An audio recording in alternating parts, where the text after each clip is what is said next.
Hey, what's going on out there, YouTube family? This is Samuel here representing Team JBS. This is a Season 1 review. This is an Apple TV Plus show called Tehran. I just got done interviewing the director of Tehran, and I just finished all the season, and I want to give you guys my non-spoiler, unfiltered thoughts and review on this very well-crafted espionage show. Now, one big thing about Tehran is the background. You have a Mossad, or a Israeli intelligence agent named Tamar that basically is trying to infiltrate into a Iranian location and basically kind of pitfalls her to Tehran to uncover some possible prospects of nuclear activity and trying to stop it the best way she can. One of the biggest things about this is that she's not just an intelligence, agent, but she's also a hacker. She knows her way around a computer.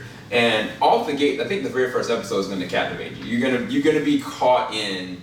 And I felt like one thing that I did love about the first episode is that they brought civilians involved in the circumstance. And it's kind of like the two civilians that were just Israelis, and they were like, if I go to Tehran, I could get killed or die or God knows what. And it made me kind of feel like, man, anything could kind of happen. And I love moments like that. There's another moment that happens with somebody that's a close connection to Mar, maybe actually two more times, that is kind of like a fish out of water kind of situation, as opposed to the seriousness of the espionage, but the real world ramifications of what's going on, as well as the Iranian and Israeli disputes and perspectives and beliefs that are crossing each other everywhere step that Tamar's trying to go and lay a foundation of what she's trying to do, what she's trying to stop, and who she's interacting with. There's a person named Sick Boy that she's kind of working with, is also a fellow hacker who also lives ironically in the same location, and you get to find out that there's an interesting kind of connection, relationship kind of thing that kind of builds. I think that as far as chemistry wise, they actually do really well together. I think specifically though, the actress that plays the role of Tamar, Niv Sultan, she does an amazing job. I think my favorite parts or first episodes with her is like the first 3 episodes and then the back 2. In between, there are certain things that they do that I do want to talk about, is that they make her do stupid mistakes, which I think were sacrificed to make things more complicated than they really needed to be. Like getting her caught up, or getting other people compromised, or getting other people possibly killed. And I felt like for her to be as professional as she actually looks like and seems and appears to be, even though yes, this is one of her first missions and stuff like that, it demeaned her character. And not that I wanted her to be perfect, but I wanted the problems and the things that she got compromised in to be things that weren't obvious ones. Like, say she's hacking a terminal that she didn't know was backlogged, then that's a compromise. Versus she decides to go and join this group out and, works with them to, go and do something crazy, or goes to a rave and, gets caught up. Like, stuff like that, it's unnecessary. And I felt like those were things that lessened her character for me, but it did even out, especially the last 2 episodes. Last 2 episodes I really loved what they did with her character and what they progressed it through. And I'm hoping for a second season. Another person that shines in this one is Sean Toa.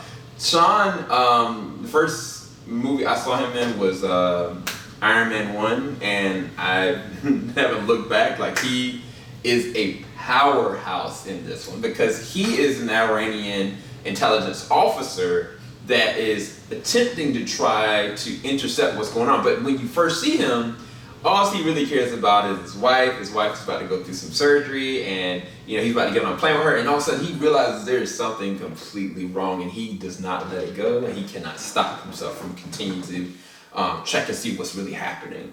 And I feel like it is a very interesting story. Like, the way they take his character and what they do also with his wife, like they pull out so many different stops with him that I was like, he's my favorite character. Like, straight up, like between him and another character that I'm gonna bring up played by Naveed Gamban. That is Mossad. Mossad is his alias is Eagle.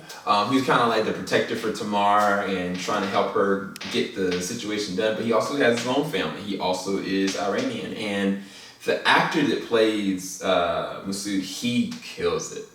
He uncompromisingly, he is just one of the best characters as well. And I thought that they brought out some very great performances out of both Sean and him throughout the entirety of this series. Now, the overarching surrounding things that's going on in it can't be denied that they really do feel natural.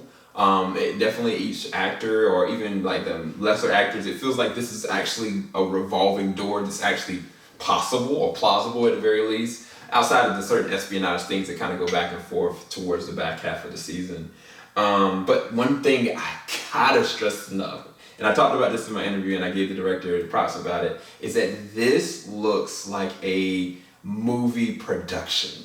In terms of the cinematography, in terms of the actual blocking, the color grading, all the cinematography, all the wide shots, all the panned out views, all the eagle eye views, they are amazing. This looks like something that, would be a next Jason Bourne movie. It is that top tier. As far as a little bit of background, this also premiered on, I think it's Con 11 internationally, but it is now, of course, available for everybody as of September the 25th for Apple TV Plus. On an international level. But I would say that initially, after the third episode, certain things I was kind of man, that's stupid. Why is this happening? Why is this character doing this? Why are people making stupid mistakes? But they do round it out, and I think it's worth a watch. I think it's worth definitely checking out, and I think you won't be disappointed. I think you'll be pretty entertained. Now, I think that it does have room to grow. I think it has room to actually be a lot better than it really was. And I think it's just certain things that they can change that can really capitalize on this. And I think a part of it is on the writing, not necessarily the dialogue, not necessarily the scope of the story, but specifically the writing of where the narrative, which specific characters need to go, specifically the main character Tamar.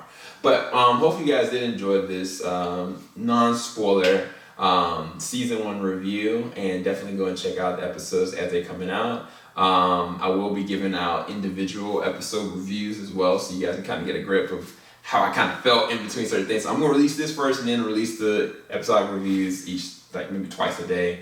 And review number, I'll give it a 7 out of 10. 7 out of 10 for the first season, and I'm hoping that we get a second season, because the way they left it off, oh my gosh, you can't, just wait, you'll see what I'm talking about. Alright, you guys, take care, have a blessed one, keep it locked, JBS, we ain't gonna stop. Take care, guys.